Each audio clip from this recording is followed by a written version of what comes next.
Glory to God for what He has done and what He continues to do. At isa sa mga napakahalaga na bigay sa atin ng Panginoon ay panahon, oras, time. Napakabilis lumipas ng panahon. At isa sa mga mabisa na pagsamba sa Panginoon at pagpapasalamat sa Kanya is to use time wisely. Isang regalo ng Diyos na hindi tumitigil, hindi humihinto para kanino, patuloy itong lumalakad. Salamat Panginoon sa ibinibigay niyo sa amin na buhay, sa panibagong pag-asa, at sa mga oras na ibibigay niyo sa amin. Nawa sa aming pagkilala, pagsamba sa inyo, lalo naming mapahalagahan ang oras, ang panahon, at lagi naming maalalang may dapat maganap sa bawat araw na ipinakakaloob nyo, may dapat itanim at may magandang bungang marapat anihin.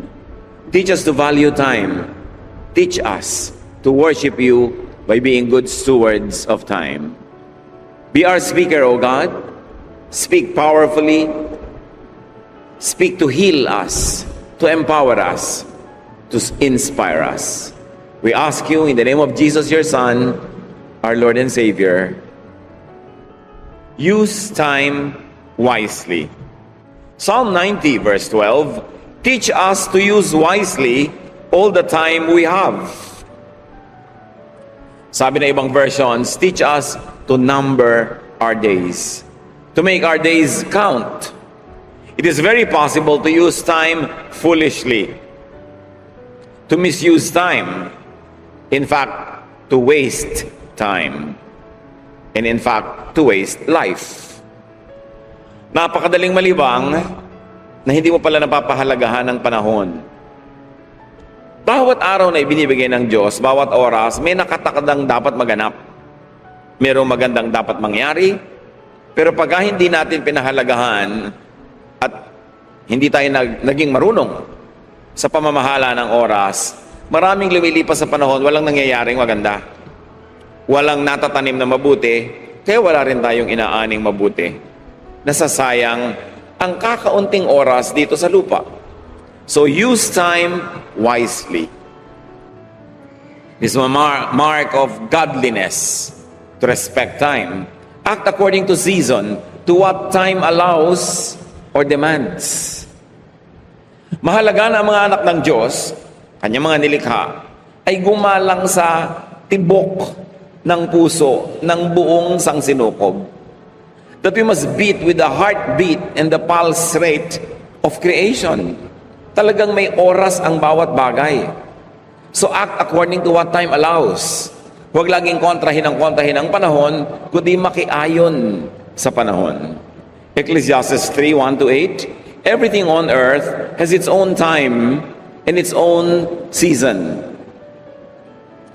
There is a time for birth and death, planting and reaping, for killing and healing, destroying and building, for crying and laughing, weeping and dancing, for throwing stones and gathering stones, embracing and parting.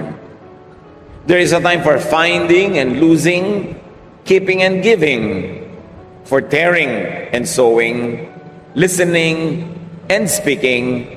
There is also a time for love and hate, for war and peace. So there is time for everything. Kung tayo ay marunong magpahalaga, mamahala ng oras, may oras para sa lahat. Hindi ka kakapusin ng oras para sa lahat ng dapat maganap. Kuminsan tayo kinakapos dahil sobrang oras ang ginugugol natin sa hindi naman dapat paggugulan ng sobrang oras. Nawawalan tuloy tayo ng oras para sa tamang paggugulan because of the law of impenetrability. Only one thing occupies one place at one time. So, when you spend your time on what is not proper, that which is proper does not happen. Nasasayang ang panahon. At isa sa mga talagang panalangin ko para sa ating bayan, sa ating buong lahi, ay mapamahalaan ng husto ang bayang ito. Tayo mga mamamayan naman ay mga mabuting mga mamamayan, makalikha tayo ng malakas na bayan na hindi na kailangan na magkahiwa-hiwalay ang mag-asawa, magulang at anak, mga magkakaibigan sa pagtatrabaho sa malayo. Kasi ang panahong naubos na malayo ka sa pamilya mo, hindi na mababalik.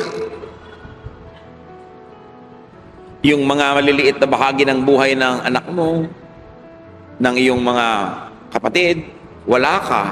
Puro kwento na lang, puro highlights na lang. Dahil nga, kinakailangang magkalayo-layo. Bakit naman napakarami ibang lahi na nagsusurvive, mas mahirap pa kaysa sa Pilipinas? Hindi naman sila kailangang magkalayo-layo. Kasi hindi na mababalik. Gaano karaming panahon ang nauubos, halimbawa abroad? At least 5 years, 10, yung iba nga 20 pa. So kung mabubuhay ka ng 60, 1/3 of your life, malayo ka. Eh kung higit pa sa 20 at hindi ka 60 na buhay, 45 lang, binawian ka na ng buhay, ang laking porsyento ng panahon na dapat sana, pag nahihiga ka, katabi mo yung asawa mo, sa umaga pagising mo, nakikita mo mga anak mo, dapat sana ganun. Pero lumalampas ang panahon, tumatanda, at kung minsan, sa pagkakalayo ng katawan, nagkakalayo na rin ang loob. Hindi na nagkakabalikan pa yung loob kahit bumalik yung katawan dito sa ating piling. Kaya mahalaga kung ano ang ginagawa mo sa iyong oras. Mahalaga to maximize income generation so that separation because of income or separation in search for money can be shortened. So devote time to different and to various things and feelings and projects in life. Gaano karami oras, halimbawa ang oras ng karamihang ginang ng tahanan ang nauubos kalalaba. Kwentahin nyo ang oras na nauubos sa kalalaba, kapaplantsa. Wala na bang ibang solusyon? Hindi naman pwedeng wash and wear na lang ang gamitin nating mga damit? Hindi ba pwedeng wag na lang plantsahin kahit lukot-lukot, isuot mo na? Kesa yung namamalansya, naubos na yung buhay niya, kalalaba ka pa plantsa? Eh kung ikinukula pa? Ang daming oras na naubos kaluluto, kahuhugas sa mga plato. Kaya marami mga commercials na address to women tungkol sa napaiksi yung oras ng laba, napaiksi yung oras ng pagluluto. Kasi talaga ang daming oras na napupunta dyan. Nilikha ka ba naman ng Diyos talaga para maglaba ka ng maglaba? Tuwan-tuwa ka sa bula. Yung binobola ka ng mga produkto ng sabon, iyayakap-yakap mo yung bula, ang ligaligaya mo naglalaba ka. Sa totoo buhay ba ganun yun? Sayang ang oras. Ngayon, sapagkat ang lahat ay nagaganap, everything and anything can happen. Kasama yon sa paggalang mo sa oras. Kakasakit ang tao, sa oras ngayon ng sakit, magpahinga. Kaya mahalaga yung talagang meron kang sapat na income para kung may sakit ka, magpahinga ka, hindi yung inaagaw ka na ni kamatayan, naghahanap buhay ka pa. Kaya mahalaga na mapaunlad ang bayan, mapaunlad ang economy, because it takes a certain level of wealth to be able to really let time bring to you what you must experience. And because there is time for everything and everything happens in its time, be ready for anything and everything that can happen. May time daw for embracing, may time for separation. May time na ipinapanganak ang tao sa iyong pamilya, may time namang sumasakabilang buhay. Huwag ka na magulat pag nangyayari yon. Kahit ayaw nating mangyari, magreserba ka ng space sa iyong puso for the worst. Because there's time for everything. And things that we don't like will happen. Face, accept, and deal with anything and everything that can happen. At nababawasan natin yung hapdi, yung sakit, kung halimbawa may sumakabilang buhay, kung na-maximize mo naman yung panahon ng togetherness nyo. Yung panahon ng birthday niya, naandun ka naman at bumati. Panahon ng sakit niya, naandun ka naman at nakadalaw. Panahon ng kaligayahan niya, naandun ka nakikipag-saya sa kanya. Buwian ka man o siya ng buhay, malungkot pero wala kang regrets. Dahil tama ang allocation mo sa oras.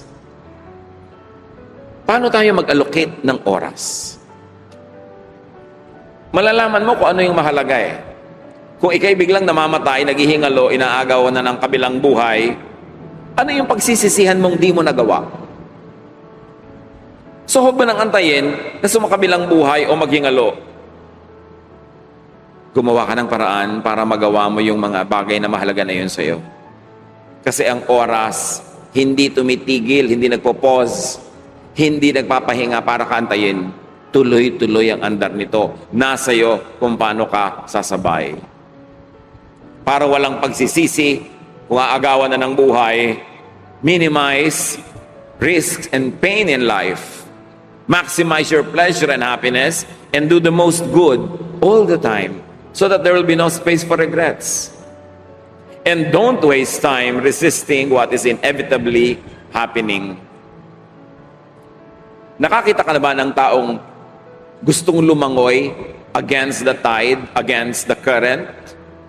At kung makaya mo man na lumangoy laban sa agos, kaya mo bang lumangoy pataas ng waterfalls? Hindi mo na kaya yon. So kung yung water ay pababa sa waterfalls, ay paagos ka pababa para hindi ka mapagod. Ganon din ang panahon. May panahon ng lungkot, di doon ka malungkot.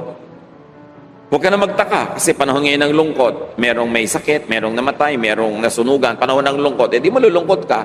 May panahon ng saya. Kung ano yung panahon, doon ka lumugar para hindi ka makipagtunggali, makipaglaban, makipag-resist. So what is happening that cannot be stopped anyway. And then, be creative to make the most of time, no matter what time it is. Ephesians 5:16, make every minute count. Don't waste time regretting or romancing what has already happened. Maraming panahon na uubos kasi itinedevote sa pag-iisip ng nakaraan na. Tapos na yun Napag-ukulan na yun ng panahon, nagastosan na ng oras, tapos na dapat yun. Hindi na sobrang iniisip, hindi na laging binabalik-balikan, maganda man o pangit. Lalo kung pangit. Kung may mga pangit kang naranasan, lagi mong uulitin, uungkatin, lagi mo na lamang sasariwain, di yung oras na naubos mo nung nangyayari yung pangit na yon, ngayon, magiging pangit uli ang nararamdaman mo kasi nire-recall mo yung nangyari at yung magandang dapat maramdaman mo ngayon, hindi mo mararamdaman kasi ang inilagay mo sa puso mo, yung pangit na feeling na may kinalaman sa tapos na. Kaya pag lumampas na yung oras, palampasin mo na, huwag mo nang habulin.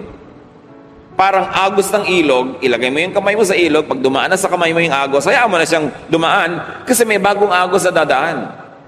Pag bumalik at hinahabol mo yung nakaraang agos, yung present agos ngayon, you will miss. Philippians 3:13, sabi ni Paul, one thing I do, forgetting what is behind and straining toward what is ahead. Sabi niya, kinakalimutan ko na yung nakaraan.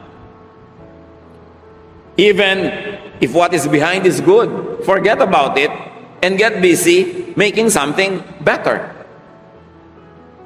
Nakakalungkot kung wala ka ng high moment in life, kundi yung nakaraan, lagi na lang the good old days, the good old days. Bakit? Wala na bang good days ngayon? Wala na bang good days bukas? Too much romancing of the past. Sabi sa Ecclesiastes 7:10, do not say, where were the old days better than this? Why were the old days better than this?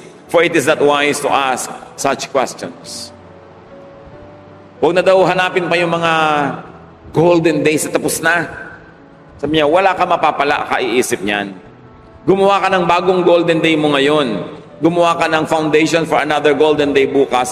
Pero huwag mong sabihin, I miss the good old days, the good old days. Kaya yung mga taong sentimiento ng sentimiento, sila itong malungkot.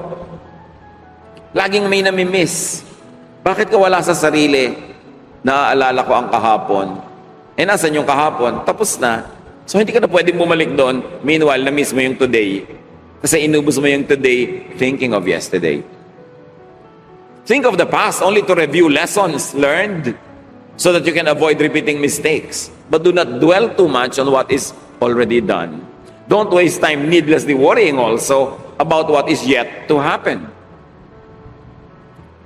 Pag naman fast forward mo today, yung pwede mo maging problema bukas, wala ka rin ngayon today sa sarili mo. Sayang din yung today kasi ginastos mo yung today thinking about tomorrow, samantalang tomorrow when it comes should think about itself when it already comes. Kaya ang sabi ni Jesus, Matthew 6:34, do not worry about tomorrow, for tomorrow will worry about itself. Each day has enough trouble of its own. Ang Diyos, hindi tayo bibigyan ng mga dalahin, ng mga pagsubok, ng mga suliranin na hindi natin kayang dalin. Sukat niya tayo. Kaya kung minsan hindi natin nakakaya, may naka-assign na dadalhin mo today, tapos dinadala mo pa yung yesterday, tapos dadalhin mo pa yung bukas na wala pa, kaya ka nasasobrahan ng dala. Sabi niya, today is what you have. It is called cash. Tomorrow is only a promissory note. You are not even sure if you will be there tomorrow. So why worry too much about it? Yung nangyayari ngayong araw na to, yun ang atupagin mo. Because actually, today, this minute, is just what you have. You are not even sure if you have this afternoon or evening. Kaya huwag laging nakalingon sa nakaraan, huwag laging nakatingala sa darating pa ang inyong harapin yung today. Because the grace of God today is enough for all the cares of today. But when the grace of God is divided between the cares of yesterday, today, and tomorrow, it will never be enough. Don't waste time imagining your fears about what could have happened. Marami kang ganon. Nakarating na nga safely, halimbawa yung anak o yung kapatid, paano kung naganito ka? Paano kung hindi na nga nangyari, bakit pinag-uusapan natin? Nagwa-worry pa tayo sa hindi nangyaring posibleng nangyari sana? Why worry about that? Let's just learn from the past and be better persons tomorrow. Don't waste time imagining your fears about what might yet happen. What could have and what could. Yung paano kung, isip ka ng isa sa paano kung mangyari to. Paano kung hindi mangyari? Di sayang naman yung kaiisip mo. And chances are, hindi naman mangyayari. Many fears, sabi nga, are born of fatigue and imaginings. Pag ang tao fatigued, stressed, maraming worries. Kaya ang tao dapat mas relaxed. Kasi pag mas relaxed ka, may nangyayaring changes in your mind, in your brain, na mas trusting ka and mas relax ka. Huwag laging takot na takot. Kailangan magtanim. Huwag ka matakot. Paano kung bumagyo next month? Pag bumagyo next month, the worst is maubos lahat ang tinanim natin. The best is hindi naman maubos. Pero pag hindi tayo nagtanim, kahit hindi bumagyo next month, wala rin tayong ani. So magtanim ka na lang. Ecclesiastes 11:4, if you worry about the weather and don't plant seeds, you won't harvest a crop. Natatakot umibig, baka mabigo. Ganun talaga. Kung oras ang kabiguan, di nabigo ka. Bumangon ka mali. Pero hindi ka man lang nag-try, yun ang pinakamalaking kabiguan sa lahat. Ayaw magnegosyo dahil baka malugi. So, hindi ka nagnegosyo. Tumubo ka ba? Hindi. Di ganun din yun. Don't waste time imagining fears about what will probably not even happen. Takot na takot sumakay sa airplane. Bakit ka takot na takot? Siyempre, baka bumagsak, baka may mangyari. Tingnan mo nga, ang dami-dami stewardess na matatanda na. Diba, ang dami-daming mga cabin crew na nagtandaan na, kalilipad. Meron ka ba talagang kilala, personal kilala mong namatay sa plane crash? Mas marami pang namatay na nasa tricycle, na ipit ng truck ng bato. Mas marami namang basta nahuhulog sa Cannon Road, no? Kaysa sa airplane na nagka-crash. So, ang daming exaggerated fears about flying. Lalo na kung if you really have to fly anyway, tapos natakot ka pa. 1 week pa bago lumipad, natatakot ka na. Lulilipad, takot na takot ka na. Habang lumilipad, takot na takot ka. Pag landing, lahat tayo nakarating din naman. Ngayon, kung talagang magka-crash yun, sorry. Pero alam nga naman, di ka na mabuhay dahil natatakot ka sa mapundol. Huwag ka na lumabas ng bahay. Pwede rin namang malaglagan ng aeroplano yung bahay mo. O biglang bumuka yung lupa, bahay mo lang ang kinain. Kaya sabi mo, bakit nga hindi ako lumabas? You'll never know naman eh. So mabuhay ka na lang. Sabi nga ni Solomon, everything happens. You know? Hindi lahat ay nakakatiyak. Walang logic ang mga nangyayari. Time and chance happens to all. Kaya alam nyo, mapalad yung mga taong hindi warrior. Yung ikaw, aregladong ka, isip ka na isip. Itong isa, relax, walang iniisip. Sa palagay nyo, sino sa inyong mas blessed? No? Yung mga hindi masyadong warrior.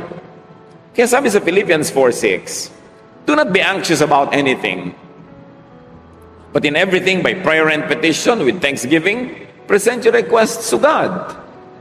And the peace of God, which transcends all understanding, will guard your hearts and your minds in Christ Jesus.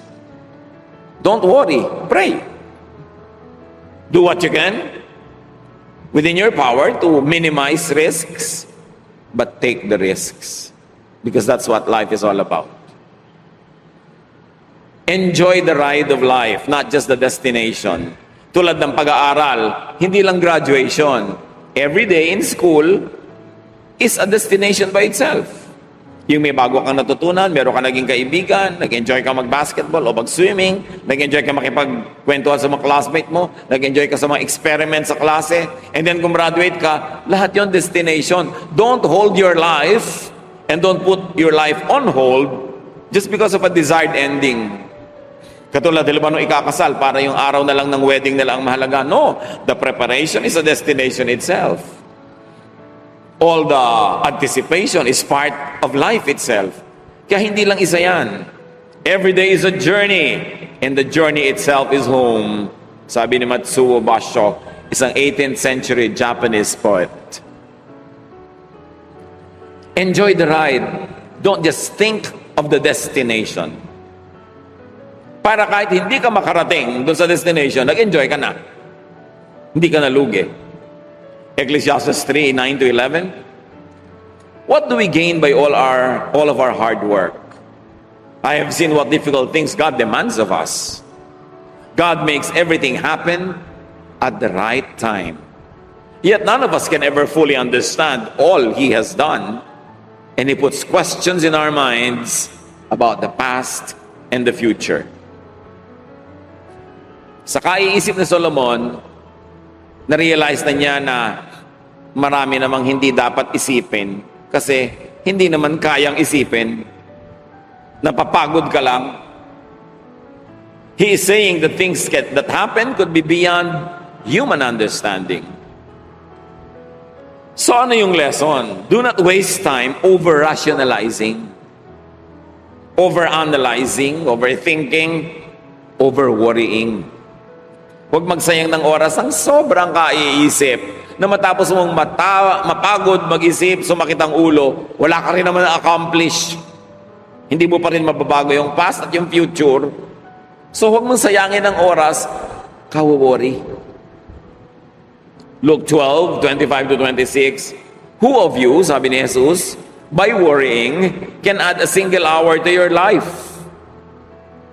Since you cannot do this very little thing, why do you worry about the rest? O worrier ka, sige, kawo-worry mo ba, nadadagdagan mo buhay mo kahit isang oras, sabi ni Jesus? At kung isang oras lang, hindi mo maidagdag sa buhay mo, yung maliit na change na yan, hindi mo kayang gawin, eh bakit naman mag-aalala ka patungkol sa ibang bagay? Relax and enjoy life. Do your work, do your part, take your share, live. And when it's time to meet your Maker, meet your Maker. Don't problematize life. Life is not a problem to be solved. It is a gift to be enjoyed. May mga tao pagdating ng umaga parang, hay, problema ang maghapong ito. Ang tingin sa maghapon, puro problema ang dapat solven. Samantalang, dapat siya magpasalamat. It is a gift of God to be enjoyed. Attitude. Walang nangyayari sa kaalala. Again, the law of impenetrability. Pag ang laman ng utak mo ay worry, wala kang space for peace. Wala kang space for joy and happiness kasi nilagyan mo na at pinuno mo ng worry. So tingnan, ano ang iniisip? Saang mga bagay inuubos ang panahon? Katulad ng sabay-sabay kakain yung pamilya. Gaano katagal kumain? 30 minutes, 45, 1 hour? Tapos uubusin ang lahat kati text sa ibang taong wala naman doon sa mesa. Sayang magkakaharap na kayo. It's a time to be together, time to chat, time to talk about things, time to discuss possibly even solutions to family problems, time to share each other's joys or sorrows. Tapos wala namang nag-uusap kasi lahat nagte-text. May naglalaro pa sa games sa mesa. Dapat sa family, bawal ang gadget sa dining table. Kahit nasa restaurant, pag pagdadatingan, kanya-kanyang lapagan na ng cellphone. May nagsasala, tingin ang tingin sa cellphone, o text ang text sa ilalim ng mesa. Di bakit ka na sumapali sa dinner na yan? Huwag ka na lang sumipot. Manahimik ka na lang sa isang sulok at magte-text ka doon hanggang mapudpud ang kuko mo. Very unethical na yung mga tao spending time sa gadget, ignoring yung taong kaharap. Ba't ang kinakausap mo yung layo-layo? Ba't yung kaharap mo di mo makausap? Lalo mga magulang, gustong idukdok yung mga anak nila sa mga plato. Dahil hindi na iniintindi yung nangyayari. Lalo kung kagalit ang girlfriend o boyfriend, text. Nagkakainan. Sayang ang time. Kaya sabi nyo, anak, sister, brother, magkakasama tayo. Di ba sayang ang time kung di tayo mag-usap?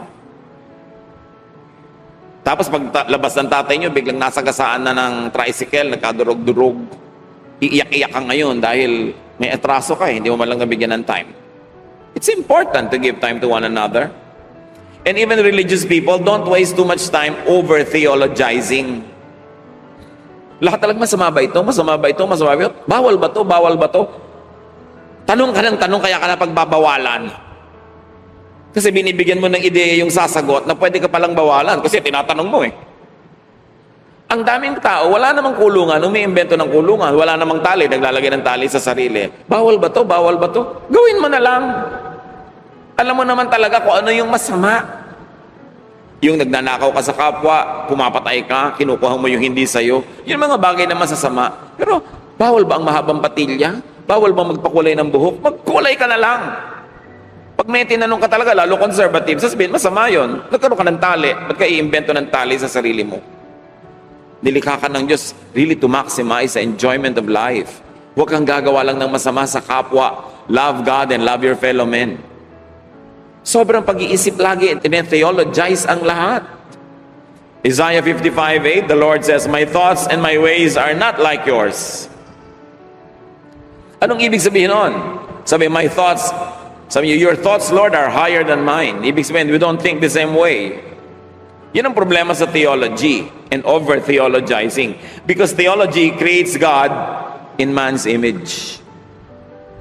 Imbes man being created in God's image, theology creates God in man's image. People make God think, speak, and move like people. Ginagawa nating tao yung Diyos, hindi siya tao.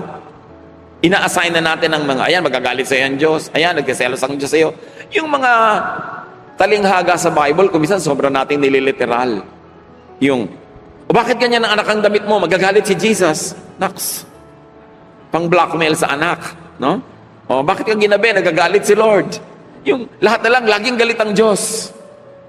Kasi pinagawa natin ng Diyos sa parang tao. Kaya sabi ni Lord, I don't think like you. My thoughts and my ways are not like yours.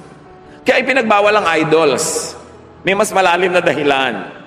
Ayaw ng Diyos na pinagmumukha siyang tao. Lalo naman kung pinagmumukha siyang ahas, pagong, bulaklak. Lalo na. Kaya ayaw niya ng idols and idolatry. Hindi galit na galit tayo sa idol itself. Wala namang masama yun kung hindi mo liliteralin na eto ang Diyos, eto ang ilong niya, eto ang tenga niya. Tapos ginagawa mo rin, ayan ang Diyos, nagagalit na, ayan. Huy, ang haba-haba mo mag-kiss, nagagalit na ang Lord. Naku po. Kung ano-anong mga iniimbentong mga theologies. Kasi ginagawa natin ang Diyos sa tao, hindi siya tao. Higher, different, iba. Kaya may nagsabi, may nagtanong, what is the best theology? Sa dami ng mga theological schools, may isang marunong na nagsabi, the best theology is silence. Because you don't know. You don't know God. You cannot know God. How can a finite mind totally comprehend an infinite creator? Sobra yatang pagmamalaki yon para masabi mong kilala ko ang Diyos. Merong munti-munti, kapra-kapraso tayong kislap ng Diyos na mauunawaan. Pero yung tunay na liwanag ng Diyos ay hindi mo kayang tingnan kasi masisilaw ka, mabubulag ka. Kaya sabi sa Bible, no one sees God and remains alive. Hindi kaya ng system mo yon. So maging tao ka, nilikha ka na tao. At isa sa mga pinakamagandang pagpapasalamat at pagdakila sa Diyos ay yung magpakatao ka. Kasi tao ka eh. Hindi ka hayop, so huwag ka magpakahayop. At di ka rin Diyos. So huwag mong tangkaing mag-Diyos-Diyosan. May mga limits ka as a human person that you must respect and live by and even celebrate. Para hindi sayang ang oras na inilalagi sa mundo. Sayang naman ang napakaraming pagkain na sa iyong over-theologizing hindi mo tuloy nakain. Sayang ang napakaraming tugtog na na-enjoy sana ng tenga mo at ng iyong brain, tapos hindi mo na-enjoy dahil iniisip mo masama yung tugtog na yon. Ang daming innocent fun and happiness and pleasures na sayang hindi mo nalasap kasi in-over-theologize mo. Kaya dapat nasa gitna ang tao. Sabi ni Solomon, ang sino mang tunay na maka-Diyos ay iiwasan ang anumang extreme. Sabi niya, why be over righteous? Why be over wrong? And die before your time? Moderation is what is important. Now, how to not waste time and how to use time wisely? Sabi sa Ecclesiastes 3:12 to 13. I know the best thing we can do is to always enjoy life. Because God's gift for us is the happiness we get from our food and drink and from the work we do. In other words, Solomon is saying, you know, nabubuhay ka sa mundo, maraming hiwaga ang Diyos, marami kang hindi naiintindihan, kahit magpatiwati-wari ka dyan, hindi mo maiintindihan, huwag mo nila intindihin. Just enjoy life that God gives you. Eat well, drink well, work well, minimize pain, maximize happiness, do the most good, then die. Para hindi sayang ang oras. Always enjoy life. Marami kasing influence sa Israel, maging sa mga New Testament people, ang Greek culture that demonizes the body, demonizes earthly pleasures. Kaya tuloy nakalakihan sa religion na masamang mag-enjoy. Pero tingnan nyo ang sinasabi ng Scripture, especially ni Solomon, na binigyan ng Diyos ng wisdom unparalleled in all time. Sabi niya, always enjoy life. This is God's will for you. Find, invent, promote enjoyment in all circumstances. At all times. Lalo kung malungkot o malungkot na yung panahon, umimbento ka ng saya para magkaroon naman ng break, para magkaroon ng rest, para ma-relax yung mga tao. Kung walang natural na dumarating na saya, umimbento ka. Yung iba naman, wala nang ang lungkot, umiimbento pa ng lungkot. Tahimik na nga sana, iimbento pa ng away. Kaya merong isang text dahil nag-aaway doon sila lagi ng girlfriend niya. Sabi ko, anak, kung mag-aaway lang kayo, mag-break na lang kayo. Ngayon, kung hindi kayo magbe-break, huwag kayo mag-away. Pero huwag niyong pagsamahin yung hindi kayo nagbe-break, tapos away kayo ng away. Sayang ang time. Lalabas pa kayo, order kayo ng food, wala naman makakain dahil di nyo malunok, nag-aaway kayo. Sayang. Kung di kayo magkasundo, maghiwalay kayo. Period. Ngayon, ayaw nyo maghiwalay, pues magkasundo kayo. Pero hindi pwedeng ayaw nyo maghiwalay, tapos hindi rin kayo nagkakasundo. Impyerno yon. Kaya importante ang taong marunong. Sayang naman ang oras ko kung gagawin ko pang impyerno. Lalo ko sa kabilang buhay, sa impyerno ka papatungo, di doble impyerno na yon. Kaya kailangan matalino at mahalaga, kasabay ng pag-enjoy ng buhay, always gather for yourself treasures in heaven. Matthew 6:19 to 20. Don't store up treasures on the earth. Moths and rust can destroy them, and thieves can break in and steal them. Instead, store up for yourself treasures in heaven, where moths and rust cannot destroy them, and thieves cannot break in and steal them. Meron na tayong traditional na interpretation yan ng mga Kristiyano. Ibig sabihin, gumawa ka ng mabuti, maglingkod ka sa Diyos, tumulong ka sa magaganda mga gawain ng church, and you store up treasures in heaven. Yes, that's a very beautiful interpretation. Pero may isa pang interpretation yan, na ang payamanin mo yung kalooban mo, imbes yung labas ng katawan mo. Na ang payamanin mo yung puso mong tahimik, kaysa may suot kang ang ginto, ninakaw mo naman, may guilt conscience ka. No, may guilt feelings ka. So, gather for yourself treasures in heaven, which is your heart, rather than gather for yourself treasures on earth, which is outside of your skin, just the body. In other words, huwag mong pasayahin yung itsura mo, yung suot mo, yung yaman mo, yung kinakain mo lang na pumupunta lang sa stomach mo, tapos lumalabas din uli, at the expense of your peace of mind, at the expense of your inner joy and contentment. Pwede rin yun na i-interpret as treasure in heaven, because where your treasure is, there your heart will be also. So, imbes na ang payamanin mo yung bulsa mo, ba't di mo payamanin yung puso mo? Imbes na magdako ka, gumawa ka ng masama, na mataba nga yung bulsa mo, pero yung puso mo nangangayayat. Kaya sabi, better gather for yourselves treasures in heaven rather than on earth. Alam niyo, scripture, ang daming pwedeng reading yan, hindi lang isa. Kaya nga siya, Word of God eh. Kahit anong level ng intelligence mo, kahit anong level ng understanding mo, may mapapala ka. Pero mahalaga na dumami yung levels and angles of understanding para mas marami kang mapala from the Word of God. So anong papayamanin mo? Yung panglabas, yung material, o yung kalooban? Let's put it down to daily life. Anong mas papahalaga nyo talaga mag-asawa? Magkahiwalay kayo na ang dami-dami nyo nagiging income? O yung magkasama kayong masaya na konti lang yung income? Where will you gather treasure? On earth or in heaven? In your heart or outside of it? Napakaganda ng mga turo ni Jesus pag binasa mo na maraming levels. Kasi mga turo niya, kumbaga sa kakanin, sapin-sapin. Maraming layers. But you've got to have the capacity to dig the deeper meanings. Kasi poetry yan, metaphor, said in beautiful classical language. Kailangan mahukay mo yung laman para yumaman na yung pagbasa sa mga kahulugan.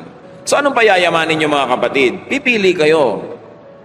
O mga anak, makakapagawa tayo ng magandang bahay, pero lahat kayo magtrabaho abroad, lahat tayo maghiwa-hiwalayan, then mag-ipon-ipon tayo, then magkakaroon tayo magandang bahay. Or, titira tayo dito sa loob ng malaking Tupperware, pero sama-sama tayo. O, ano? Pipili. Kailangan pumili kayo. Ano ba talaga yung mahalaga? Kasi, only one thing occupies one place at one time. Pinipili mo kung ano yung magbibigay sa'yo ng kapayapaan, ng kasiyahan. Kasi mamamatay din naman tayong lahat. Sayang naman yung buhay na mas maraming oras na ubos sa paghihiwalay, sa hindi pagsasama-sama, sa pagtitiis. Mahirap yun. Piliin. Sabi ni Lord, piliin yung payamanin, yung what is up there in heaven. Heaven can be there, meaning do good works para may points ka doon, or unahin mo yung kung ano yung nakakapagpayapa sa'yo. Payamanin mo yung loob mo kaysa yung katawan mo lamang. Alin talaga? Psalm 90 verse 10, tungkol daw sa buhay, we can expect 70 years or maybe 80 if we are healthy. But even our best years bring trouble and sorrow. Suddenly our time is up and we disappear. Ang buhay daw, kung normal lang lahat, 70 years old. Tapos, to die is gain ka na. Pero sabi ko, malusog ka, makaka-80 ka pa. Kaya iba, sobrang bonus-bonus na. 110 na, nandiyan pa. Diba? Text pa ng text. So, ang ibig lang sabihin, kay 70 yan, kay 80, haharap ka rin sa Diyos. Matatapos din ang oras mo sa mundo. So, ang tanong is, ano naman ang ginawa mo sa mundo? Ano naman ang nangyari sa mundo dahil nandun ka? Use your time wisely. Enjoy your time while and when you could. Value each moment because it might be your last. May nakakatiyak ba na hindi nga yun yung last? Kaya iba nagsisisi eh. Kung alam ko lang kasi nababawian na siya ng buhay, sana kinausap ko na ng kinausap. Eh hindi mo nga alam eh, tas hindi mo kinausap, kaya nagsisisi ka ngayon. Kaya for everything there is season and a time for every matter under heaven. Tiyakin nyo na ginagawa nyo yung tama sa tamang oras para walang pagsisisi. Spend your time wisely. Wise to waste time on things that are not nice. Don't waste your time on regrets, on anger, on bitterness. Don't waste your time on the unfruitful, the unpleasant, very especially the ungodly. Sayang. Bawat oras na inuubos mo sa galit, sayang. Bawat oras sa pagsisisi sa nakaraan na hindi na maibabalik, sayang. Pagka hindi ka fruitful, Bakit yung isa maghapon kumita, ikaw dumaan ng maghapon mo, wala kang kinita? Di ba sayang? Liba nilang bakasyon ka dahil kumita ka na kahapon? Pwede. Bakit merong mga sa loob ng 4 na taon gumagraduate ng high school, ikaw 6 na hindi pa? Di ba sayang yung 2 taon? Dapat nag-move ka na sana. Liba nilang working student ka, well, understandable, marami kang ginagawa. Pero yung wala naman, tas wala ka rin accomplish, sayang. Sabi na Ecclesiastes 11:6, plant your seeds early in the morning and keep working in the field until dark. Who knows? Your work might pay off and your seeds might produce. Hindi ka pa rin sure kung ang itinanim mo ay mamumunga, pero one thing is sure, pag hindi ka nagtanim, walang mamumunga. Kasi huwag kang tumigil ng katatanim kasi hindi mo alam kung alin sa mga itinatanim mo ang mamumunga. So dami-damihan mo tinatanim. And don't waste time planting nothing good. Keep planting good seeds so that you will harvest. Yun ang nagtatanim ka ng maganda, hindi mo alam kung aani ka ng maganda. Pero yung nagtatanim ng pangit, siguradong aani ka ng pangit. Sayang naman yung oras, makakapagtanim ka na ng maganda, nagtanim ka pa ng pangit. Nagpunta ka sa isang party, sa isang pagtitipon, sa isang okasyon, sana napalapit na yung loob nyo ng ibang nga tao doon sa'yo, pero nagalit pa sa'yo. Sayang naman, nagbihis ka pa, gumasos ka pa, pumunta doon, para lang magkaroon ng kagalit. It's a waste of life. Plant as early as possible so you get to harvest in your lifetime and at the right time. Kapag magtatanong sa akin, Tito, mag-MA na po kaya ako? Mag-MA ka na habang maaga at kung mag-PhD ka, agahan mo na para ang haba-haba ng panahon na tinatawag kang doktor. Kesa ipinahuli-huli-huli mo na yan, nung matapos mo yung PhD, kinabukasan, namatay ka na sa old age. Isang araw ka lang natawag na doktor, sayang naman yung pagod mo. Agahan mo na. So kung gagawa kayo ng mabuti, agahan na. Magtatanim ka, agahan na. Para matagal mong ma-enjoy ang bunga. Ecclesiastes 11:7, nothing on earth is more beautiful than the morning sun, meaning youth. Wala na daw hihigit pang maganda kundi kabataan. Talaga naman dahil ang dami mong nagagawa, pag bata ka, malusog ka, at talaga namang on all counts ay napakaraming advantage. So enjoy your youth, but invest your youth wisely.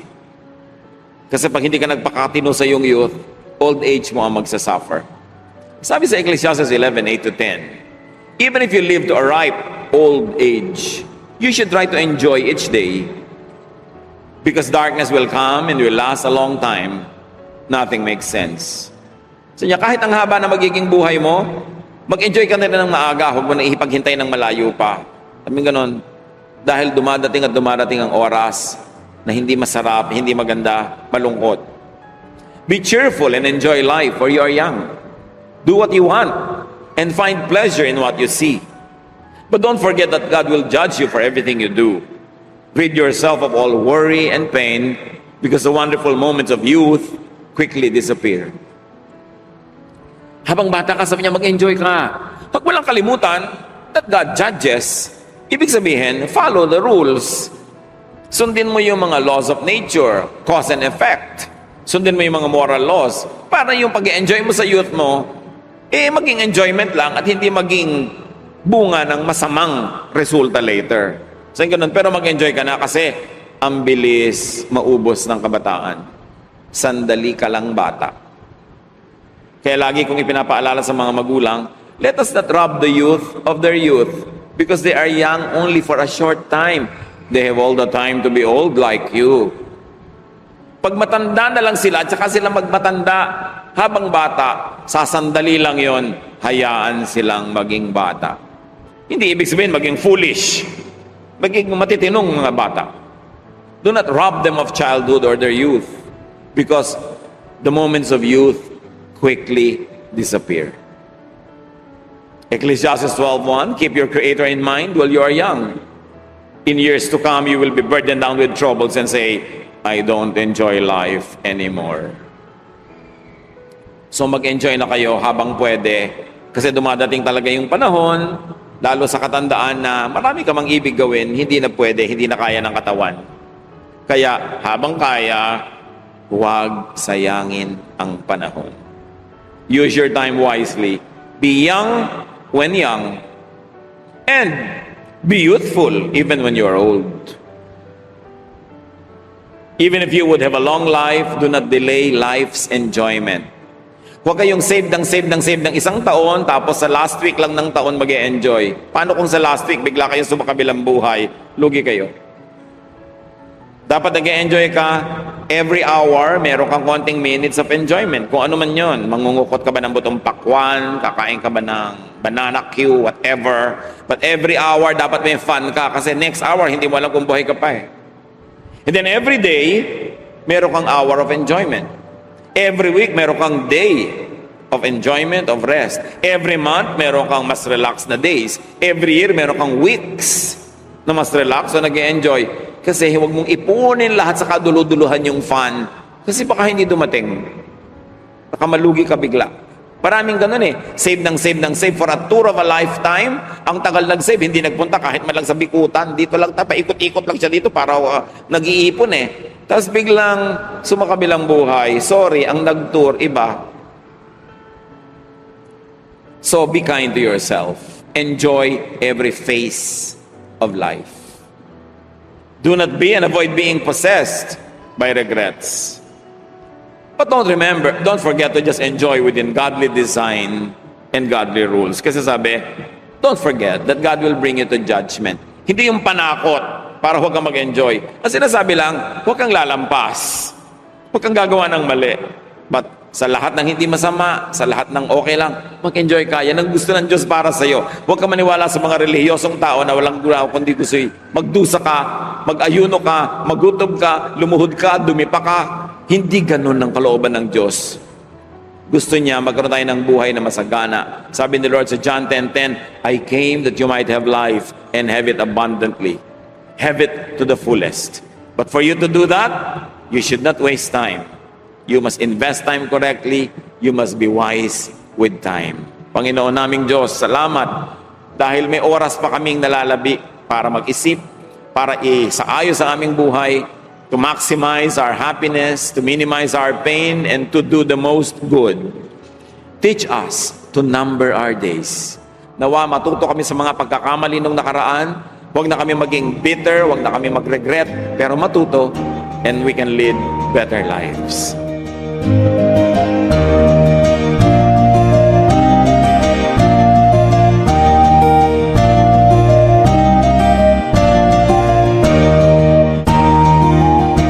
Ang katatapos pong mensahe ni Kuya Ed Lapid ay pinamagatang Use Time Wisely.